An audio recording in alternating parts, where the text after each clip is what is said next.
Because we say to these people that innovate, are you upon a guidance better than the guidance of the Sahaba? If you actually believe that Khairul Huda, Huda Muhammad, the best of guidance is the guidance of Muhammad, then why do you innovate?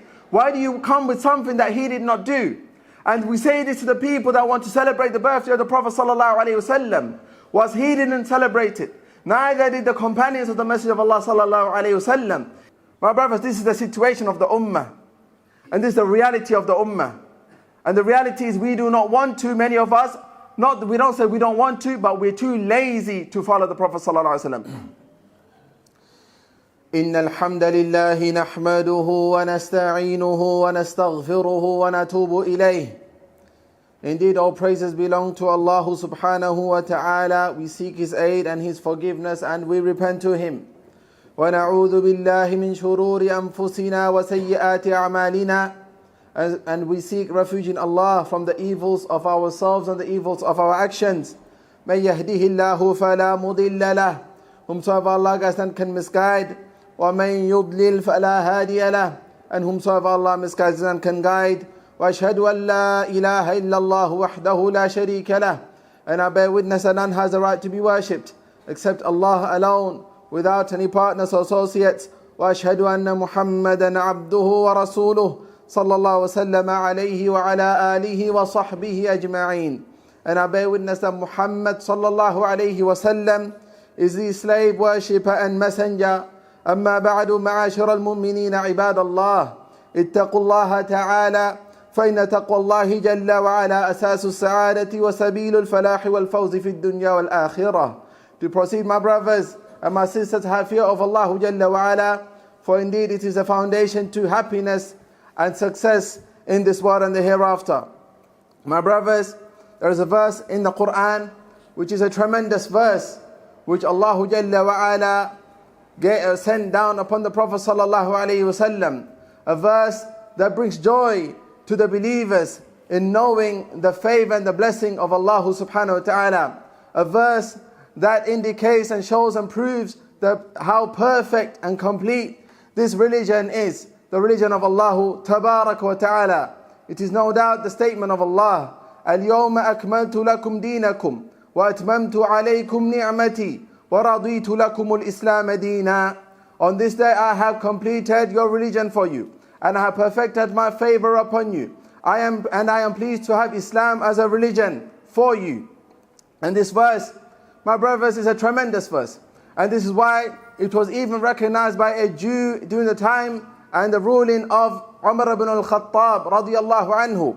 So we find Imam al-Bukhari rahimahullah, he has collected on the authority of Umar, أن رجلا من اليهود قال له, that a Jewish man said to him, يا أمير المؤمنين, O the leader of the believers, آية في كتابكم تقرؤونها لو علينا معاشر اليهود نزلت لاتخذنا ذلك اليوم عيدا. There is a verse in the Quran, had it been revealed upon us the Jews, we would have taken that day as a Eid, a day of celebration. قال أي آية. So Umar, he said, which verse? قال اليوم أكملت لكم دينكم وأتممت عليكم نعمتي ورضيت لكم الإسلام دينا. And he mentioned that verse. So Umar, he said, قد عرفنا ذلك اليوم والمكان الذي نزلت فيه على النبي صلى الله عليه وسلم وهو قائم بعرفة يوم جمعة. So he mentioned how he's fully aware of when this was revealed and where this was revealed. This was revealed on the virtuous day of Arafah, in the virtuous place of and likewise in the place of Arafah. This is when Allah Jalla wa Ala, He revealed to the Messenger of Allah sallallahu alayhi wasallam this tremendous verse, that you find from the irony and of this narration is how this Jew, he wants to act in opposition to this narration. Allah said the religion is complete, and if we had received this verse that this religion is complete, we would have added something by celebrating this day. Such is the way of those that are misguided, my brothers. As for the Muslims, we understand this religion to be a complete religion that Allah subhanahu wa ta'ala completed in every way. To the extent that Prophet sallallahu alaihi wasallam taught us how to eat and how to use the toilet and how one behaves with his wife in the privacy of his bedroom and the likes. This is the details that we have in the sunnah and the religion of Islam that tells us how complete and perfect the religion is. He even taught us to cut our nails, sallallahu alayhi wasallam. And this is a mercy from Allah subhanahu wa ta'ala. So by having the intention of following the Prophet sallallahu alayhi wasallam, doing these daily affairs, doing these natural acts, become a means of reward, because we do it because the Prophet ﷺ said so. لا تأكلوا بالشمال. Don't eat with your left hand. We eat with our right hand because the Prophet ﷺ said so. Leave your beards and grow them. We grow it because the Prophet ﷺ said so. Such simple acts, we do it in order to follow the Messenger of Allah ﷺ. And here we have the conditions that one must fulfill in order for a good deed to be accepted. First and foremost, being al-Islam. وَرَضِيتُ لَكُمُ الْإِسْلَامَ دِينًا. And I'm pleased for you to have Islam as a religion. Hence why Allah Jalla wa Ala, He warned those that do deeds whilst they are upon other than Islam, for their deeds are not accepted in the hereafter. وَمَنْ يَبْتَغِ غَيْرَ الْإِسْلَامِ دِينًا فَلَنْ يُقْبَلَ مِنْهُ وَهُوَ فِي الْآخِرَةِ مِنَ الْخَاسِرِينَ. Whomsoever sees other than Islam as a religion, and then it will never be accepted from them, and they shall be from the losers in the hereafter. And that's the first condition, that a person must be a Muslim in order for his good deed to be accepted. For the deed of the disbeliever is not accepted in the hereafter, and his reward in this world, whether it be through good health, or provision, or children, or any kinds of joy and blessings that Allah Jalla wa Ala gives him. As for the believer, then his reward is in this world, and likewise in the hereafter. The second of them being al-ikhlas, having sincerity to Allah Jalla wa Ala. Hence why the Prophet ﷺ, he said, إِنَّمَا الْأَعْمَالُ بِالنِّيَّاتِ وَإِنَّمَا لِكُلِّ امْرِئٍ مَّا نَوَى. That actions are by intentions, and everyone shall have that which they intended. And the third of them being that it must be in accordance to the that it must be in accordance to the guidance of the Prophet ﷺ.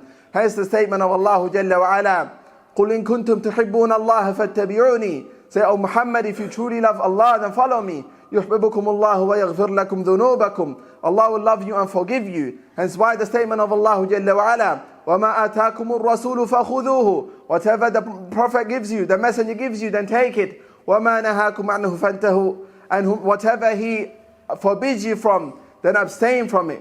Hence why the statement of the Prophet sallallahu alaihi wasallam, مَنْ عَمِلَ عَمَلًا لَيْسَ عَلَيْهِ أَمْرُنَا فَهُوَ رَدٌّ. Whomsoever does an action which our affair is not upon, the affair of Islam is not upon, then it is rejected. And likewise the statement, من أحدث في أمرنا هذا ما ليس منه فهو رد. The statement of the Prophet sallallahu alaihi wasallam, whomsoever invents in this affair of ours, the affair of Islam, that which is not from it, then it is rejected. So based upon this, the ulama, they say al-ibadat tawqifiyah, that whenever a person does an act of worship, they're tawqifiyah, they're restricted to the revelation. You must refer back to the revelation in order to verify whether your act of worship is correct or not. And this is nothing but a mercy from Allah Jalla wa Ala. He did not leave acts of worship to the whims of desires of men to cause division and separation. So this one worships this way, and this one prays that way, and this one fasts that way, and this one makes hajj this way. No, it is a means to unity. And this is how the Muslims will unite. And this is the only way to unite in truth, my brothers. Hence why the statement of Allah Jalla wa Ala, فَإِن تَنَازَعْتُمْ فِي شَيْءٍ فَرُدُّوهُ إِلَى اللَّهِ وَالرَّسُولِ. If you have discord or have disagreement regarding any matter, then refer it back to Allah and His Messenger. إِن كُنْتُمْ تُؤْمِنُونَ بِاللَّهِ وَالْيَوْمِ الْآخِرِ. If you truly believe in Allah and the last day, ذَلِكَ خَيْرٌ وَأَحْسَنُ تَأْوِيلًا. That is better and a better form of consequence that will bring about better result. As Allah Jalla wa Ala, He says, and this is the meaning of وَاعْتَصِمُوا بِحَبِلِ اللَّهِ جَمِيعًا وَلَا تَفَرَّقُوا. All of you hold on to the rope of Allah. This is the rope of Allah which we are supposed to hold on to. This is what the Prophet ﷺ taught us to hold on to. When he spoke about the division of the ummah, he said that the people would divide. He said, فَإِنَّهُ مَنْ يَعِشْ مِنْكُمْ بَعْدِي فَسَيَرَى اخْتِلَافًا كَثِيرًا. For whomsoever lives from amongst you after me shall see much differing. فَعَلَيْكُمْ بِسُنَّتِي وَسُنَّةِ الْخُلَفَاءِ الْمَهْدِيِّينَ الرَّاشِدِينَ. He said, then upon you is to hold on to my way and the way of the successors who are guided and upright. تمسكوا بها عضوا عليها بالنواجذ. Hold on to it. Hold on to it with your molar teeth. وإياكم ومحدثات الأمور. And be aware of inventing affairs in the religion. فإن كل محدثة بدعة. For every innovation, meaning innovation in the religion, is a fabrication. وكل بدعة ضلالة. And every fabrication is misguidance, my brothers. And this is how we must unite as Muslims upon the sunnah of the Prophet sallallahu alaihi wasallam, upon these principles. And it's a mercy from Allah Jalla wa Ala that if anybody fulfills these conditions, al-Islam, having sincerity, and you do it in accordance with the guidance of the Prophet sallallahu alaihi wasallam, then you will see the fruits of these actions in the hereafter. As Allah says, فَمَنْ يَعْمَلْ مِثْقَالَ ذَرَّةٍ خَيْرًا يَرَهُ. Whomsoever does the smallest amount of good deed shall see it. وَمَنْ يَعْمَلْ مِثْقَالَ ذَرَّةٍ شَرًّا يَرَهُ. Whomsoever does the smallest amount of evil deed shall see it. أقول قولي هذا واستغفر الله لي ولكم ولسائر المسلمين من كل ذنب فاستغفروه يغفر لكم إنه هو الغفور الرحيم.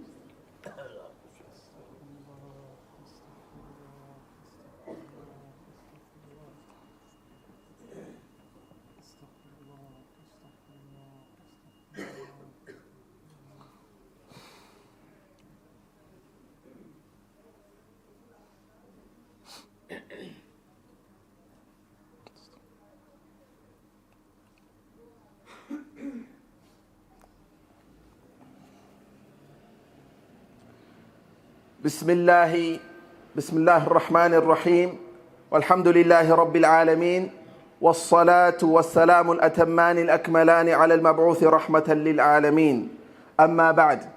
So my brothers, if these principles are established in the Quran and the Sunnah, if this is something that Allah subhanahu wa ta'ala has taught us, and as the Prophet sallallahu alayhi wa sallam, he said, تَرَكْتُكُمْ عَلَى الْبَيْضَاءِ لَيْلُهَا كَنَهَارِهَا لا يزيغ عنها إلا هالك. I've left you upon clarity. Is the night like its night is like its day. Nobody digresses from it except the one that's destroyed. This is what the Prophet ﷺ said. And this is why Imam Malik and likewise many of the Salaf, they would warn against innovation.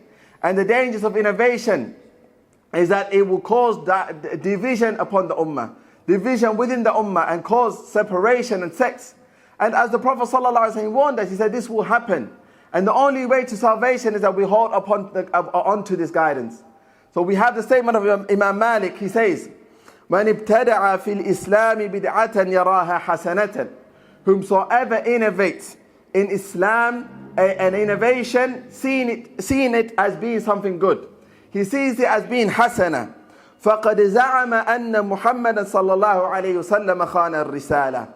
Then he has assumed that the Prophet ﷺ has been treacherous with regards to conveying the religion.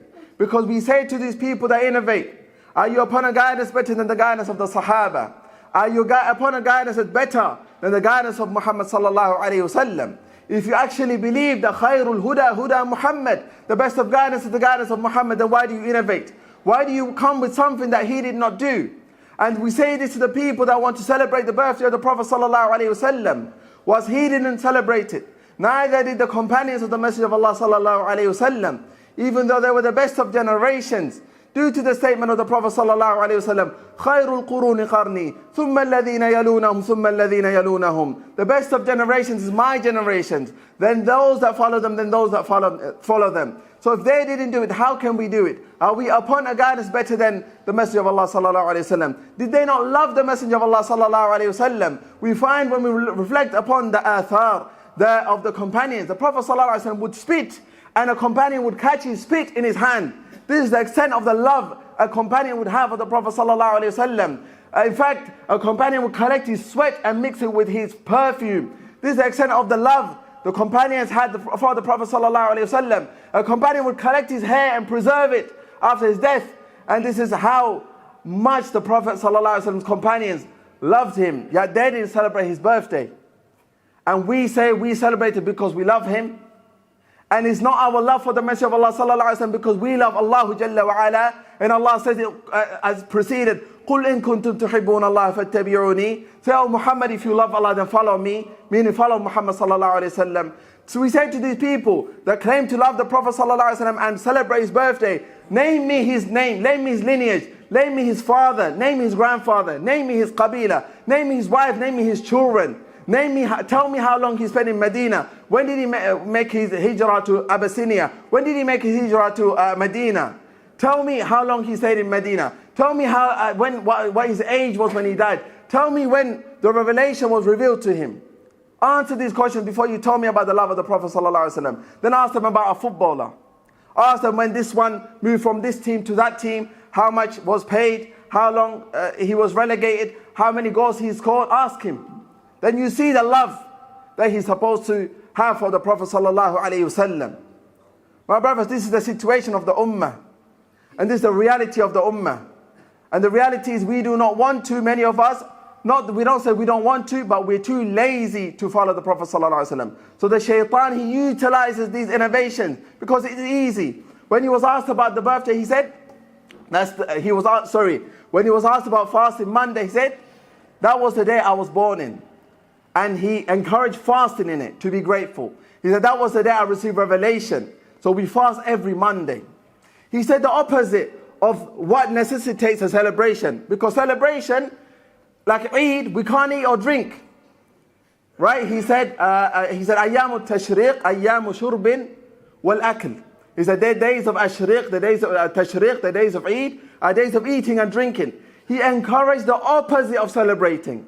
Meaning abstain from eating and drinking every Monday because this man was sent down as a mercy to mankind. So you want to be grateful to Allah subhanahu wa ta'ala. This was a day in which he received revelation. So in order to be grateful to Allah subhanahu wa ta'ala, I'm going to fast every Monday. Do the opposite of celebrating. Do the opposite of eating and drinking as we do in Eid. Because in Eid is haram for us to fast. But the Prophet sallallahu alaihi wasallam encouraged the opposite, which is to fast. So we ask Allah subhanahu wa ta'ala to protect us from misguidance. And we ask Allah subhanahu wa ta'ala to not cause us to be deceived by the deceptions of the shaitan. My brother, send as-salah and as-salam upon the Prophet sallallahu alayhi wa sallam, as Allah subhanahu wa ta'ala has commanded us to do so. Saying, Ya ayyuha alladhina, inna Allah wa malaikatahu yusalluna ala al-nabi. Ya ayyuha alladhina amanu sallu alayhi wa sallimu taslima. فاللهم صل على محمد وعلى آل محمد كما صليت على إبراهيم وعلى آل إبراهيم إنك حميد مجيد اللهم بارك على محمد وعلى آل محمد كما باركت على إبراهيم وعلى آل إبراهيم إنك حميد مجيد اللهم أعز الإسلام والمسلمين وأذل الشرك والمشركين ودمر أعداءك أعداء الدين يا رب العالمين اللهم دمر أعداءك في فلسطين اللهم عليك باليهود المعتدين اللهم أعز أهل غزة يا رب العالمين يا قوي يا عزيز إنك على كل شيء قدير اللهم عليك باليهود المعتدين اللهم انصر إخواننا المستضعفين المظلومين في فلسطين اللهم انصر إخواننا وأخواتنا في فلسطين يا رب العالمين اللهم احمي حوزة الدين اللهم انصر المجاهدين يا رب العالمين اللهم آمن المسلمين في أوطانهم اللهم آمن المسلمين في أوطانهم اللهم آمن المسلمين في أوطانهم اللهم اغفر لنا ولوالدينا وللمسلمين والمسلمات والمؤمنين والمؤمنات الأحياء منهم والأموات اللهم اغفر لنا ذنبنا كله دقه وجله وأوله وآخره وعلانيته وسره اللهم اغفر لنا ذنبنا كله يا رب العالمين وآخر دعوانا أن الحمد لله رب العالمين وصلى الله وسلم وبارك وأنعم على عبد الله ورسوله محمد وعلى آله وصحبه أجمعين وأقيموا الصلاة